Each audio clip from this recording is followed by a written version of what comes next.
नमस्कार, मैं श्रवण सेमल स्वागत करता हूं आपका डीवीएम न्यूज में।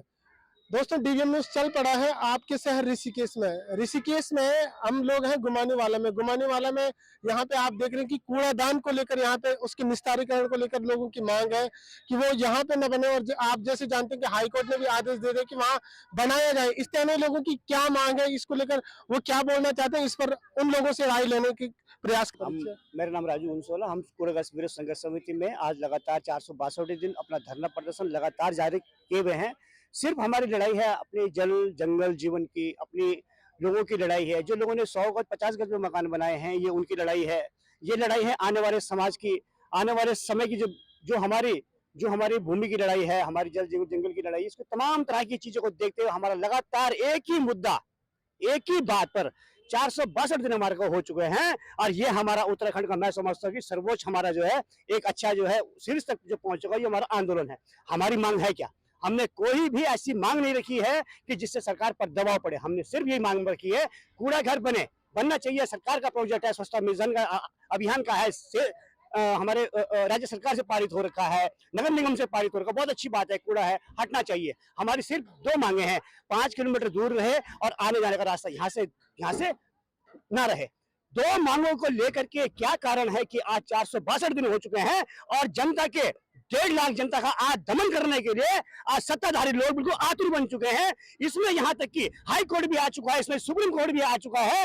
और हमारे को बहुत और मुख्य बात बताऊं आपको, नगर निगम ने अपना चेहरा साफ कर दिया था कि साहब हम यहाँ पर बना के रखेंगे। हमारे लोगों पर तमाम आरोप लगे, प्रत्यारोप लगे, उनको जो है उन पर धाराएं लगी, उनको लाठी चार्ज हुआ, उनको पुलिस आई, सारी की सारी व्यवस्थाएं हुई। एक लोकतांत्रिक व्यवस्था में जनता के लिए यह है सत्ताधारी का असली चेहरा जो आप लोगों को सामने को देखने के लिए मिल रहा है। दूसरी बात, हमारे को बहुत बड़ा एक जालसाज, बहुत बड़ा एक आश्वासन दिया गया कि साहब आप लोग यहाँ पर बैठे रहे, जनता आपके साथ, हम आपके साथ में हैं। आपके साथ में जो भी फैसले होंगे वो जनहित में फैसले होंगे, लोगों के हितों में फैसले होंगे। और जो भी होगा यहाँ पर आप जनता के अनुमति के बिना कोई कार्यक्रम नहीं होगा, कोई भी बातचीत नहीं होगी। ये हमारे क्षेत्र विधायक प्रेमचंद अग्रवाल जी ने अपना आश्वासन दिया था। और उसके बाद जैसी हाईकोर्ट से एक ऑर्डर आ जाता है, उसके बाद जैसे नगर निगम कार्यकाल समाप्त हो जाता है 2 तारीख को, और 3 तारीख को यहाँ पर भारी पुलिस फोर्स 30 बसें आ जाती है, एम्बुलेंस भर के आ जाते हैं, पुलिस दल आ जाता है, एसपी आ जाता है, डीएम, एसडीएम, एडीएम सारे के सारे आ जाते हैं डंडे लेकर के कि अगर आज आपको वार्निंग है, अगर आप आज सामने आए तो हम सब लोगों को बिछा के रख देंगे और हम अपनी मनमानी करेंगे। आज 1.5 लाख की जनता का दमन हो चुका है। आज अगर यहाँ पर देखोगे डीपीआर हमारे पास में, डीपीआर में साफ लिखा गया है और यहाँ से 700 मीटर पर कोई भी आबादी नहीं है। जबकि वहीं पर अगर आप कैमरामैन से मैं दरख्वास्त करना चाहूंगा, आप जाए 500 मीटर पर वहां पर लोगों के घर बने हुए हैं। आज वो घर रो रहे हैं जिन्होंने 500 गज में, जिन्होंने 50 गज में, 100 गज में मकान बनाए कि साहब हम कहाँ जाएंगे। हम वही भी पानी की टंकी है, इतनी पानी की टंकी, इतना संवेदनशील इलाका, इन आबादी क्षेत्र में सारा का सारा फर्जीवाड़ा करके इन लोगों ने यहाँ पर 1.5 लाख की जनता का दमन कर दिया है। आज ये है सारा का सारा मुद्दा। कहाँ है लोकतंत्रीय व्यवस्था? जहाँ भारत देश को एक लोकतंत्रीय व्यवस्था कहा जाता है, लोकतंत्री देश कहा जाता है, जहाँ पर जनता के द्वारा, जनता के लिए जनता का शासन होता है, वहीं पर आज जो है जनता का दमन हो चुका है। 1.5 लाख जनता का दमन हो चुका है। जब वोट की बारी आती है तो 1 वोट की कीमत है और 100 वोटों की कीमत कई करोड़ों होती है। लेकिन आज 1.5 लाख की जनता का कोई महत्व नहीं रह गया, कोई अस्तित्व नहीं रह गया और कहीं कुछ नहीं रह गया। आज जो है सरकारी आतुर बन चुके हैं कि सारा का खेल है भाई साहब। सारा का खेल है वो कमीशन का खेल है। सारा का सारा खेल जो है परसेंटेज का खेल है। चाहे वो कूड़ा घर केंद्र से जो 22 करोड़ रुपए जो भोपाल की कंपनी को टेंडर दिया गया उससे हो, चाहे वो जहां पर पूर्व में जो कूड़ा घर बना हुआ वहां पर हो, सारा का सारा खेल कमीशन और एजेंट का है। सारा का सारा जो है चौपट मामला हो चुका है। मैं बहुत ज्यादा नहीं कहूंगा, आपके माध्यम से मैं यही कहूंगा कि काम में पारदर्शिता हो और काम को यहाँ पर जो है जनहित में फैसले हो, लोकहित में फैसले हो, राष्ट्र हित में फैसले हो और फैसला जो है जनता के हित में होना चाहिए। धन्यवाद। जय हिंद, जय भारत। ओके सर, एक रहेगा कि जब जनता इतना विरोध कर रही है कि यहाँ पे कूड़ादान न बने, उसके बाद भी यहाँ पे कूड़ादान बनना है, इसका कारण क्या है? आप सर धन्यवाद पहले आपके चैनल का। तो ये 2021 सितंबर 1 तारीख से हम लोग धरने में बैठे हैं। आज 462 दिन हो चुके हैं। तो परसों इन्होंने पहले तो हमारे मेयर साहिबा ने बोला कि मैं तुम्हारे साथ हूँ, कोई बात नहीं, दूर जाएगा, ये होगा। जब हमारी वहाँ जन सुनवाई हुई, सब कुछ किया हमने उस फील्ड पे जहाँ पे इन्हें जगह चिन्हित कर रखी है। हमने आश्वासन में रहे। 8 महीने बाद उसने भी जवाब दे दिया। फिर हमारे पार्षदों ने 40 पार्षदों के उसमें साइन है, सहमति, जो प्रस्ताव दिया था इनको, बोला वो भी पारित हो गया। बोला कोई बात नहीं है, नहीं बनेगा। जब 40 पार्षदों का प्रस्ताव पास किया तो ये फिर कूड़ा घर कैसे बनाए, ये मेरी समझ में नहीं आया। दूसरी बात, फिर मंत्री जी के पास गए। मंत्री जी ने बोला जो जनता चाहेगी वो होगा। आज मंत्री जी यहाँ हमको 462 दिन हो गए, एक बार भी नहीं आया। जन्मदिन के केक कटाने आ रहा है और गली मोहल्ले में अपने वोट बैंक बनाने आ रहा है और सब कुछ करने आ रहा है, लेकिन हमको बेवकूफ बना दिया। यहाँ जनता को, हमारे 2.5 लाख जनता, ये बोलेंगे 1.5 लाख जनता, 2.5 लाख जनता है। और जो जो ये अभी कह रहे हैं 700 मीटर, वो 7 मीटर भी नहीं है वो कूड़ा घर जहाँ बन रहा है। 7 मीटर पहले इन्होंने 3-3, 4-4 ओवरहोलिंग टैंक बना रखे हैं वाटर के। मोदी जी बोलते हैं, मोदी का स्वागत है, स्वच्छ भारत अभियान चलना चाहिए, बना रखा है। लेकिन ये योग नगरी का बोर्ड लगा रहे हैं, लेकिन हमारे गरीब आदमी को रोग नगरी बना रहे हैं। करो, चाइना इससे अच्छा, हिंदुस्तान से अच्छा चाइना मंगवाऊंगा मैं 1 मिनट के लिए। चाइना ने 2 साल का कोरोना भेजा, इनमें परमानेंट हमारे दर पीढ़ी का कोरोना भेज रहे हैं।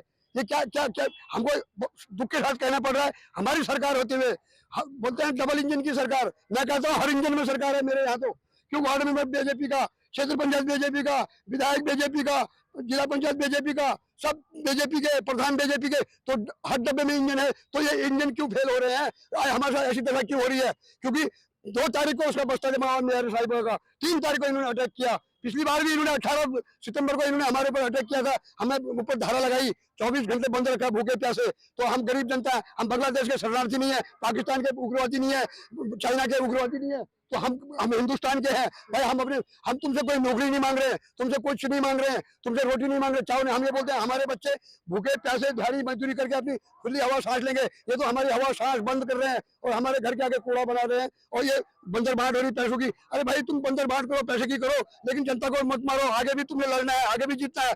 अब दूध का जला छाछ को भी फूंक के पीना पड़ रहा है।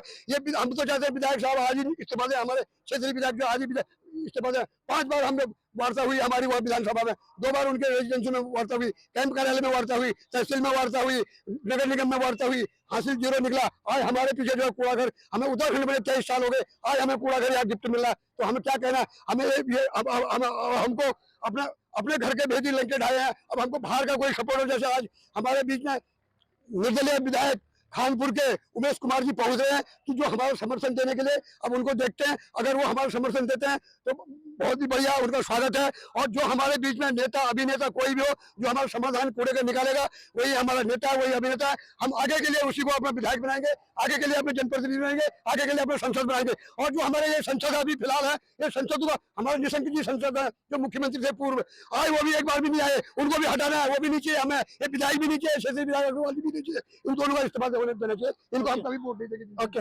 सर, मतलब प्रश्न यहाँ पे, यहाँ लोगों से बात करने का प्रयास करेंगे, महिलाओं से। आप लोग कुछ कहना चाहेंगे? आप ये जो कूड़ा बन रहा है यहाँ पे, कौन बोलेंगे? कोई बोल हो गया? मैडम, ये जो मांग है आप लोगों की कूड़ा निस्तारण को लेकर, मतलब लोग मांग कर रहे हैं कि यहाँ से हटे, लेकिन यहीं पे कूड़ादान बनाया जा रहा है, इसको लेकर आप क्या कहेंगे? हमारा ये कहना है, हमारी अपनी सरकार से ये कहना है कि हमारे मंत्री जी ने हमें ये आश्वासन दिया था कि हम बीच का रास्ता निकालेंगे। हमें फिर भी भरोसा था कि हमारा बीच का रास्ता, लेकिन हमें बड़ा दुख हो रहा है। आज हम 470 दिन हो गए होंगे, हम 462 दिन हो गए हैं, लेकिन हम उसी रास्ते पे है। अभी हमें कोई भी यहाँ पे आश्वासन नहीं मिला, ना हमारे मंत्री जी आए, ना हमारी मेयर आई। हमने इन लोगों को वोट दिया, इसलिए नहीं वोट दिया था कि आज हमारे यहाँ कूड़ा घर बने। पर फिर भी हमें ये है कि हमारी अपनी जनता से भी मेरा यही अनुरोध है कि हमारी जनता साथ दे और ये कूड़ा घर यहाँ नहीं बनना चाहिए। बना भी दिया था तो यहाँ कोई बच्चों के खेलने के लिए बनाते, कोई हॉस्पिटल बनता, कोई कॉलेज बनता, अच्छी बात थी। पर यही रह गया था कि कूड़ा घर बने। यहाँ हमारी बुजुर्ग महिलाएं, बुजुर्ग भाई, ताऊ लोग 462 दिन से बैठे थे, यही मिला हमको कि यहाँ कूड़ा घर, और जगह नहीं था। अगर हमें इन लोगों ने अच्छा आश्वासन दिया कि ये ऐसी मशीनें लगेंगी, वैसी मशीनें लगेंगी, क्या जो ये मशीनें लगनी थी वहाँ ऋषिकेश में क्या हो रहा था? ऋषिकेश में क्यों नहीं बनाया। पर फिर भी हमारा ये है कि हम इन लोगों को वोट देके बड़ा दुख हो रहा है कि, पर हमारा एक वादा है, मेरी अपनी जनता से भी यही बोलना है कि अगर इन लोगों ने हमें यहाँ कूड़ाघर दिया तो हमारे क्षेत्र में कोई वोट मांगने के लिए भी दोबारा मत आना। हम किसी को वोट नहीं देंगे, चाहे हमारी मेयर हो, चाहे कोई पार्षद हो, चाहे कोई भी हो। हमारा यही वादा है कि हम लोग इन लोगों को अब वोट के हमारे यहाँ कोई पैर भी मत रखना, क्योंकि हम बहुत परेशान हो गए हैं। 462 दिन बैठना कोई छोटी मोटी बात नहीं है। गर्मी नहीं देखी, धूप नहीं देखी, बाहर त्योहार नहीं देखे, भले मेरी नहीं होगी पर मेरे साथ कई भी बुजुर्ग लोग हैं, कई बीमार हो गए हैं, पर लेकिन हमारा धरना जारी रहा, विश्वास रहा, क्योंकि अपनी पीढ़ियों का दर्द है कि अपने बच्चों के, हमारे दिन तो चले गए, हमारे बच्चों के लिए लोगों ने लाखों जिंदगी भर की कमाई मकानों पे लगाई, आज किस काम के लिए ले रहे। और फिर ऊपर कूड़ा घर बन रहा है, नीचे पानी की टंकी, वो पानी कैसे पीना है, पानी भी तो दूषित होगा ही। पर हमारा यही है, अभी भी हमें अपने मंत्री जी को यही बोलना है कि अगर यहाँ कूड़ा घर बनेगा तो हम दोबारा यहाँ अपने क्षेत्र में किसी को आने नहीं देंगे। धन्यवाद। और भाई, कूड़ा विरोधी संघर्ष समिति से हम लगातार यहाँ 462 दिन से बैठे हैं और संघर्ष लड़ रहे हैं। यहाँ पर हम मैडम प्रश्न ये है कि संघर्ष लड़ते लड़ते हमने 7 बार की वार्ता में भी चले गए, परंतु हमारे जो मेयर ने सबसे गलत काम, पहले मेयर का हाथ है इसमें, अब उसने सारा टारगेट करके वो बैठ गई है, अब वो पीछे पड़ गई, चलो कोई नहीं। दूसरी बात, हमारे मंत्री जी ने बोला था कि हम आश्वासन है बीच का रास्ता निकालेंगे। अब 7 बार की वार्ता में बीच का रास्ता यही है कि आपको कहाँ घुमाना, कहाँ का कूड़ा दिखाना, कहाँ इंदौर में जाओ, यहाँ मशीनें लगेगी, ये स्वच्छ है। और तो हमने इसमें बोला, जब 7 बार की वार्ता हुई तो हमने यही प्रश्न रखा कि जब ये मशीनें यहाँ आबादी क्षेत्र में लग सकती तो हमारी राजधानी में क्यों नहीं लग सकती। हमारा क्षेत्र जो गोविंद नगर में है वहां पर क्यों नहीं लग सकती है, वहां पर लगाओ, हमको दिखाओ। हम गरीब लोग की जनता को मत मारो, यहाँ गरीब लोग रहते हैं हमारे क्षेत्र में, 1 लाख 1.5 लाख जनता रहती है और 1.5 लाख जनता को आप कूड़ा घर दे रहे हैं। जब यहाँ वोट मांगने आते हैं तब सभी बोलते हैं ये जनता हमारी है और हमारी एक वोट कीमत की है, परंतु आज इन्होंने हमारी जनता का दमन कर दिया है। हमको बड़े अफसोस की बात है, बड़ा दुख हो रहा है। 762 दिन से यहाँ बैठे हैं और आज ये अवसर मिला कि आज हमको आखिरी होने पड़ रहा है, आक्रोश निकालना पड़ रहा है। मंत्री ने आश्वासन दिया था कि मैं आकर के बीच का रास्ता निकाला, आज कहाँ गए मंत्री जी। आज हम मंत्री जी को ये सवाल, अब मेन टारगेट हमारा मंत्री जी पर है कि जल्दी से जल्दी इसका वो करो, बीच का रास्ता निकाल करके इस कूड़ा घर को दूर भगाओ। जो 2 बिंदु में हमारी मांग है, उस मांग को जरूर सुनो और 2 बिंदु की मांग को जो हमारा है कि 5 किलोमीटर दूर करो और ये आवागमन का रास्ता दूर करो, यही हमारी मांग थी। अगर ये नहीं सुनेंगे तो क्षेत्र में आने नहीं देंगे, क्षेत्रवासियों को बोल देंगे। यहाँ हमारी मोदी की लहर के लिए बीजेपी के सरकार ने भी इन्होंने ही गिरा रही है। ये सारे ये घोटाला वाले लोग हैं, ये किसी पार्टी का काम करते हैं, ये अपने जेब भरते हैं। और अभी भी हम चाहते हैं बीच का रास्ता निकालो, अभी भी स्वागत है। जो इसको भगाएगा, इस कूड़ा घर को दूर करेगा, वो नेता बनेगा, पुष्प माला चढ़ाएंगे। ये हमारा यहाँ पर निर्णय है आखिरी। धन्यवाद।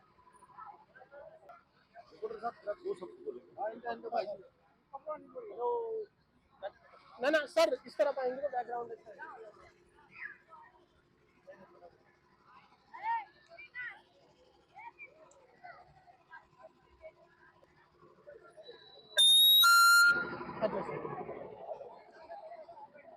हो गया, आप इधर से आ जाओ।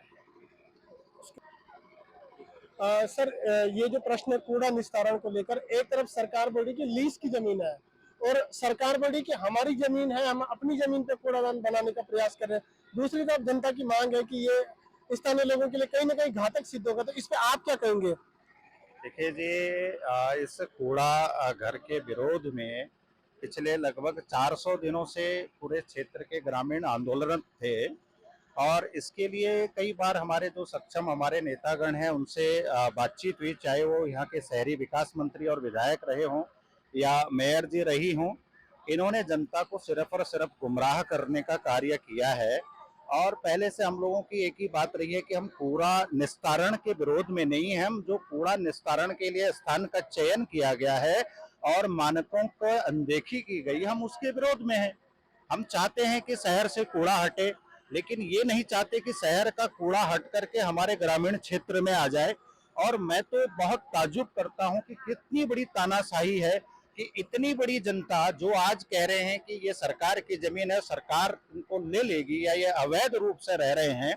हम कहते हैं कि अगर जनता अवैध रूप से रह रही है तो आपकी सरकार अवैध हो गई।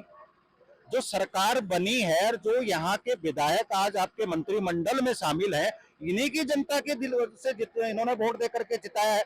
अगर ये जनता अवैध है तो वो मंत्री अवैध हो गए, मंत्री अवैध हो गए तो सरकार अवैध रूप से चल रही है। तो सबसे पहले तो ये सरकारें, ये मंत्री, ये अपने पदों से इस्तीफा दें कि गलत लोगों के वोटों से आकर के हम लोग यहाँ पे जनप्रतिनिधि बन गए हैं, तो तब जाकर के अगला स्टेप हमारी तरफ आए कि भाई ये लोग भी गलत हैं। जब इनको वोट चाहिए होता है तो यहाँ की जनता के आगे या दर दर भटकते हैं। हम कहते हैं कि पिछले 50 सालों में यहाँ पे इतनी सड़कें, इतनी बिजली, पानी, इतनी जो मुहैया हुई हैं, तो जितनी सरकारें हैं उन्होंने अवैध जगह पे इतना सारा सरकार का धन का दुरुपयोग क्यों किया? अगर दुरुपयोग किया तो इसके दोषी सिर्फ यहाँ की जनता नहीं है, ये सारे लोग। पिछले 50 साल की जो सरकारें रही हैं, चाहे उत्तर प्रदेश के टाइम की बात है, क्योंकि 50 साल से यहाँ पे मैं रह रहा हूँ, तो ये सारे का सारा जो शासन प्रशासन जो तंत्र है ये पूरा का पूरा दोषी है। तो सबसे पहले तो कार्रवाई इनके खिलाफ होनी चाहिए। आज ये कह रहे हैं कि कितना देखो, मतलब कितना अंधापन इन लोगों के आगे छा चुका है कि ये शहर से कूड़ा हटाने के लिए और एक हट धर्मिता इन्होंने अपना रखी है कि हम तुम्हारे घर में डालेंगे। भाई हमारा कहना है कि आप शहर को साफ रखना चाहते हैं तो ग्रामीण को क्यों प्रदूषित और दूषित करने की कोशिश कर रहे हैं? आप यहाँ से भी दूर हटाइए। सर एक प्रश्न ये भी है कि आईडीपीएल का आपने आंदोलन देखा, वहां से भी कुछ लोगों को हटाया गया है और यहाँ भी लीज पे लोग रह रहे हैं, तो कहीं सरकार की मंशा। आईडीपीएल का मुद्दा अलग है। आईडीपीएल भी इसी लीज की भूमि पे था, लेकिन आईडीपीएल के जितने भी एम्प्लॉइज थे, कर्मचारी थे, उनको वीआरएस दिया गया। उसके बाद उनका पैसा उनको पहले ही आवंटित कर दिया जा चुका है। अब वो वहां पे रह रहे हैं तो कहीं ना कहीं वो सरकार की प्रॉपर्टी, वो अवैध हो सकता है। लेकिन हम लोगों ने यहाँ पे जमीन यहाँ पे हमने परचेज की है और पिछले इतने सालों से हम लोग बिजली पानी के जो सरकारी राजस्व के रूप में हम दे रहे हैं। हम तो सरकार को कह रहे हैं कि आप हमसे राजस्व लीजिए और इसको राजस्वीकरण में करिए इसको, लेकिन वो नहीं कर रहे हैं। आज वो जो है इतना बड़ा, ठीक है वो बात का मुद्दा है, लेकिन अभी तो सामने ये है कि आप हमको जीते जी जो मारने का षड्यंत्र कर रहे हो कि इस कूड़ा घर में एक प्रदूषित हवा, प्रदूषित जो है पानी हम लोग को पीने को मजबूर कर रहे हो, तो ये तो बहुत बड़ी हठ धर्मियता है और मैं इससे इनकी कठोर और घोर शब्दों में निंदा करता हूं। ऐसे लोगों को सत्ता पे, शासन पे बने रहने का कोई हक नहीं है। धन्यवाद। मैं इसके बहुत खिलाफ हूँ। काम वही करना चाहिए जिसके लिए जनता की सहमति हो, जिसके लिए लोग तैयार हो, जिसके लिए वो खुशी खुशी आपके साथ बढ़कर समर्थन करें और काम करें। ट्रेंचिंग ग्राउंड एक ऐसी सरकारी सुविधा का नाम है जिसके आसपास लगभग 4 से 5 किलोमीटर का एरिया बिल्कुल जो है वो दुर्गंधमय हो जाता है। पशु पक्षी जानवर सब बहुत ही विकराल स्थिति उत्पन्न हो जाती है। तो मुझे लगता है कि सरकारों को सोच समझकर ऐसे कदम उठाने चाहिए। लोगों ने बताया कि डीपीआर में उन्होंने 700 मीटर बताया, जबकि है 200-300 मीटर। ये भी जो कथन है ये बहुत बड़ा झूठ है। इस झूठ का पर्दाफाश होना चाहिए और जो अधिकारी इसमें लिप्त हैं उनके खिलाफ कार्रवाई होनी चाहिए। सर आपको क्या लगता है सरकार की मंशा यहाँ बनाने की क्या है, मतलब क्यों चाहती है? देखिए, मंशा सरकार की सिर्फ इतनी है कि उन्होंने बनाना है, वो चाहे आपकी छाती पर खड़े होकर बनाए या वो कहीं भी बनाए, लेकिन उन्होंने ये तय कर लिया हमें बनाना है।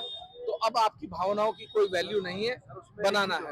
आपने अभी कहा है कि आप उसके साथ धन से, तो किस तरीके से आप सहयोग करेंगे? देखिए, कोर्ट की जरूरत होगी, कोर्ट में जो सहयोग चाहिए वो चलेंगे। वकीलों की जरूरत होगी, वकील देंगे। मेरी जरूरत होगी, मैं खड़ा हूँ।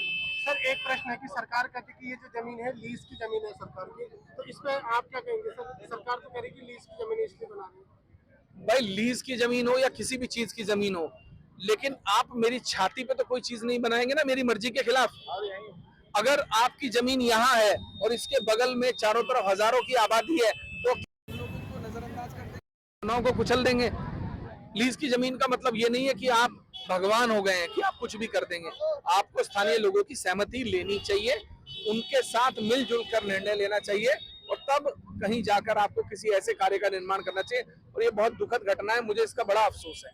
सर एक छोटा सा प्रश्न आपसे है कि जो लोकसभा चुनाव आने वाले चुनाव है उसमें अगर पार्टी हाई कमान अगर बीजेपी आपको टिकट देती है तो क्या आप उसको स्वीकार करेंगे सर? या देखिए ऐसा है, ना नोमन तेल होगा ना राधा नाचे की, तो ऐसी बातों पे कोई मुझे लगता है चर्चा करना ही बेकार है। सर युवाओं का रोजगार को लेकर आप कुछ देखिए, बेरोजगारी का दल उत्तराखंड में जितने उद्योग हैं, जो कैबिनेट का प्रस्ताव है और आदेश है कि 70% स्थानीय युवाओं को रोजगार मिलना चाहिए, आज सिर्फ 2% लोगों को स्थानीय उद्योगों में रोजगार है। 70% सुनिश्चित कर दीजिए, 70% बेरोजगारी आपकी खत्म हो जाएगी।